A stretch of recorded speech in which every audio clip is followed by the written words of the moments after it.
নমস্কার বন্ধুরা, এই চ্যানেলে তোমাদের সকলকে স্বাগত জানাই। এই চ্যানেলের মধ্য দিয়ে তোমরা আজ মেদিনীপুরের যে বিখ্যাত খড়নগরের যে মহামায়া মন্দিরটি রয়েছে সেটা দেখতে পাবে এবং এখানে সম্পূর্ণ কিছু তথ্য এটার মধ্যে জানতে পারবে। এই মন্দিরটি যদি বলা হয় যে যাতায়াতের জন্য মেদিনীপুর শহর থেকে প্রায় 12 কিলোমিটার দূরে যে শালবনী ব্লক, সেই শালবনী ব্লকের খড়নগর গ্রামে এটি অবস্থিত। এটি 17 শতকের দিকে নির্মিত এই মন্দিরটি হিন্দুদের জন্য একটা আধ্যাত্মিক স্থান এবং এখানে অনাদিলিঙ্গ যে দণ্ডেশ্বর মহাদেব, দেবী মহামায়া এবং দেবী যোগমায়ার বিশেষভাবে পূজা করা হয়।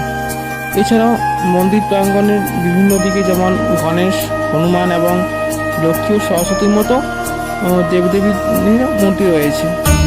এমনকি এখানে এলে তোমরা দেবী মহামায়ার পরম সন্ত যে রঘুনাথজির সমাধিও তোমরা এখানে দেখতে পাবে। এখানকার সব মন্দিরে মাকড়া পাথর দিয়ে খুব সুন্দরভাবে তৈরি। এমনকি এই মন্দিরটি চারপাশেও খুব সুন্দর ছোট বড় গাছপালা দিয়ে ভরা এবং একটা অসাধারণ প্রাকৃতিক সুন্দর পরিবেশ এখানে তৈরি করেছে। এই মন্দিরটি একটা বিখ্যাত ইতিহাস রয়েছে, যেমন এখানে কি ইংরেজ আমলে এই অঞ্চলটা চুয়ার বিদ্রোহের অন্যতম প্রধান কেন্দ্র ছিল। রানী শিরোমণি এখানে নিত্য পূজিত এবং মহামায়া মন্দির আজও সেই সংগ্রামের স্মৃতিচিহ্ন হিসেবে এটি পরিচিত হয়ে থাকে। এমনকি এই মন্দিরের ভিতরে বিখ্যাত পঞ্চমুণ্ডী আশ্রম রয়েছে, যেখানে লোকবিশ্বাস যে কর্ণগর রাজা যশবন্ত সিংহ ও শিবায়ন রচয়িতা রমেশ্বর ভট্টাচার্য এই আসনে ধ্যান করে সিদ্ধি লাভ করেছেন। ফলে এটিও তন্ত্র সাধনার এক প্রাচীন কেন্দ্র হিসেবে বিখ্যাত। আর এই মহামায়া মন্দিরটি প্রায় 33 ফুট উঁচু এবং পাশে একটি জগমোহন অংশটিও প্রায় 20 ফুট উঁচু। উভয়ই সপ্তরথ ক্রীড়াশিখর পরিস্থিতির প্রভাবে এটা নির্মিত হয়ে থাকে।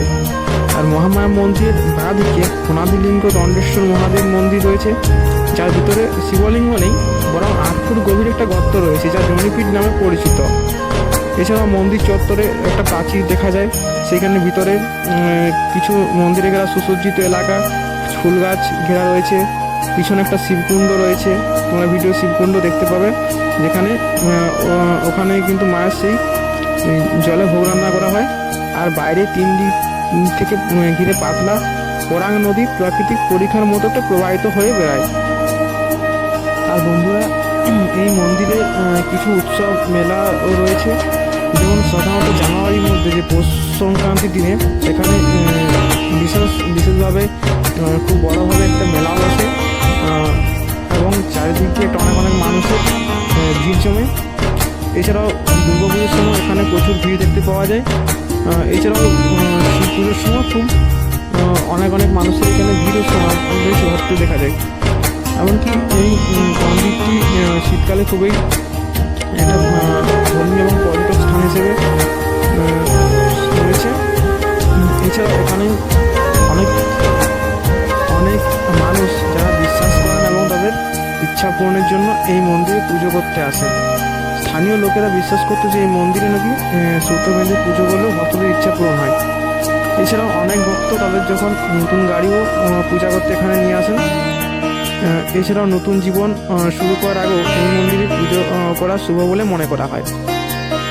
এছাড়াও এই ঐতিহাসিক মন্দিরে অন্যান্য প্রাকৃতিক সৌন্দর্য এবং শান্তিপূর্ণ পরিবেশও তোমাদের সকলকে মুগ্ধ করবে।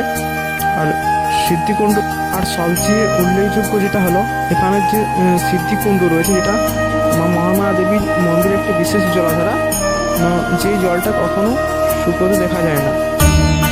এবং এই মন্দিরে সপ্তরথ পীঠ এবং শিখর শৈলীরও নির্মাণ শৈলী দেখতে পাওয়া যায়। সব মিলিয়ে এই মন্দিরটি খুব অসাধারণ দৃশ্য এখানে দেখতে পাওয়া যায়। এরকম আরও মন্দিরের ভিডিও দেখতে চাইলে তোমরা চ্যানেলটিকে সাবস্ক্রাইব করে রেখো এবং এই মন্দিরটি দেখলেই বুঝতে পারবে খুব সুন্দর জায়গা এখানে।